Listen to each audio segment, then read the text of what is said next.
Olá, senhores. Eu sou Maria de Lourdes, coordenadora do ensino médio do Colégio Canelo Marques. Nosso encontro destina-se a um assunto muito importante na nossa visão pedagógica, a tarefa de casa. E para falar comigo sobre o assunto, está aqui a Núbia, coordenadora do ensino fundamental 1. Bom, o que nós pensamos da tarefa de casa? A tarefa de casa é um elemento muito importante para nós dentro do aprendizado do aluno. Vejam vocês, o aluno tem um momento que é o aprendizado no processo coletivo, em sala de aula, com seu grupo, com seu professor, com a dinâmica de aula. Posteriormente, ele necessita de um momento individual, onde ele irá fixar aquele aprendizado que ele passou pela manhã, que ele passou com o professor, pelo grupo, ou um aluno que estuda num outro período. Então, eu preciso de dois momentos, o momento coletivo e o momento individual. Para ilustrar um pouquinho a respeito do que eu estou falando, a Núbia vai falar um pouco para a gente sobre cérebro, o funcionamento do cérebro humano. Exatamente, Lourdes. A importância da tarefa de casa se dá justamente porque hoje, com os estudos aprofundados sobre as nossas capacidades cerebrais, nós podemos afirmar que é primordial que eu sinalize para o meu cérebro aquela informação que é útil e que ele deva armazenar. Durante o sono profundo, nosso cérebro se desconecta dos sentidos e armazena e descarta tudo aquilo que é desnecessário. Como o cérebro sabe que a informação é importante e deve ser armazenada? Quando eu repito aquilo num período curto antes desse sono. Então, o hábito do estudo nos leva a isso. Quando eu estou em casa e retomo, a atividade, eu revejo os conteúdos, ou então eu me atento a detalhes do meu dia a dia, meu cérebro entende que aquela informação é importante e que deve ser armazenada na minha memória de longo prazo. Nós podemos entender, então, que nós trabalhamos com a memória de curto prazo e com a memória de longo prazo. A memória de curto prazo é uma memória mais imediata. Eu tenho informação, essa informação é dada a mim, depois de um treinamento, de uma repetição, eu jogo essa informação para os nossos arquivos. Nós temos no cérebro como se fossem gavetas de arquivos. Eu vou guardar aquilo que é necessário ou aquilo que eu realmente desejo para mim, aquilo que eu tomei como aprendizado. E aí nós vamos jogar essas informações para a memória de longo prazo.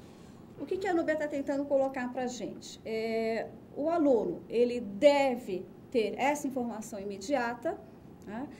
No momento que ele processa o estudo individual, ele vai estar armazenando essa informação e jogando para a memória de longo prazo. Mas quando que esse registro ele fica no arquivo da memória de longo prazo? Após o sono. Então, uma criança, ela deve fazer o seu período de aula, ela deve chegar em casa, ter um breve descanso, ela deve realizar as suas tarefas e o horário do sono, aquele sono da noite, é aquilo que vai reforçar as informações na nossa memória. É por aí. Exatamente, Lourdes. E é importante ressaltar que aquele aluno que acha que estudar na véspera de prova ou momentos antes disso, ele pode sim se dar mal, porque as informações podem ter se perdido durante todo esse processo, né? Como o cérebro é uma máquina extraordinária, ele vai processar e armazenar toda a noite, né, durante o sono. Então, isso acontece diariamente. Então, não adianta eu deixar esse conteúdo para ser revisto somente no período de prova, porque eu não vou ter aprendido de fato. Eu vou ter que reaprender para eu poder fazer a prova. E se eu criar o hábito do estudo, o hábito de reler o conteúdo, né? Não necessariamente a tarefa em si, mas se eu não tenho uma tarefa, eu posso rever o conteúdo de sala de aula, eu assimilo aquilo e, de fato, aprendo. Então, esse processo, ele é gradativo. Nós aprendemos todo dia um pouquinho, desde que haja reforço. Qual a grande necessidade que a nossa criança, o nosso adolescente tem? Ela necessita de um adulto que sirva como orientadora. Então, os pais, eles não devem fazer as atividades, os exercícios para o filho, mas ele deve, sim, treinar e organizar a vida dessa criança. Vejam vocês, uma criança sozinha, por si só, ela não tem o hábito de organizar o momento e o tempo de estudo dela. O adulto que irá fazer essa orientação. Ela não tem aquela dinâmica de como eu vou organizar a entrega das minhas tarefas, como que eu vou processar o exercício. Ela não vai pensar em estética sozinha no primeiro momento. Ela precisa de um orientador. Então, nós temos o tempo do professor e nós temos o tempo do adulto que deverá acompanhá-la num outro momento, que é o estudo individual do qual nós estamos falando aqui.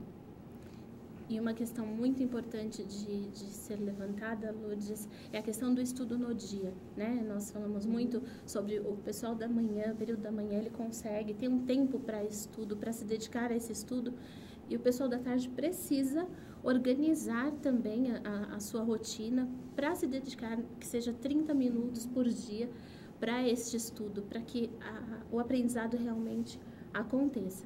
Né? E outra questão muito importante é o sono, é uma noite de sono bem dormido, né? Porque como nós vimos, tudo acontece durante o sono. Que serve mesmo para o descanso, pela fadiga que nós temos durante o dia. Exatamente. E justamente para que a gente possa fazer aquele armazenamento dos processos de informações dados durante o dia, que são muitos, né? Exatamente. São muitas as informações. Né? E isso acontece diariamente, e o aluno com uma noite de sono bem dormida, ele vai ter um momento de concentração muito bom durante a aula, para depois, em casa, rever esse conteúdo e, de fato, assimilá-lo.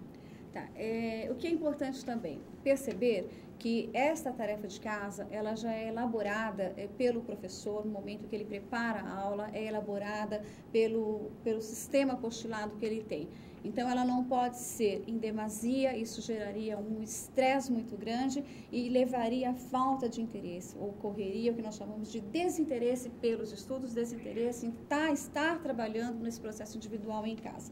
Então, ela tem que ter um limite, e isso já é programado por todo o nosso processo de planejamento. Então, a criança ela tem um grupo de tarefas que é o suficiente para que ela esteja reforçando esse aprendizado que ela teve no momento da aula com o professor.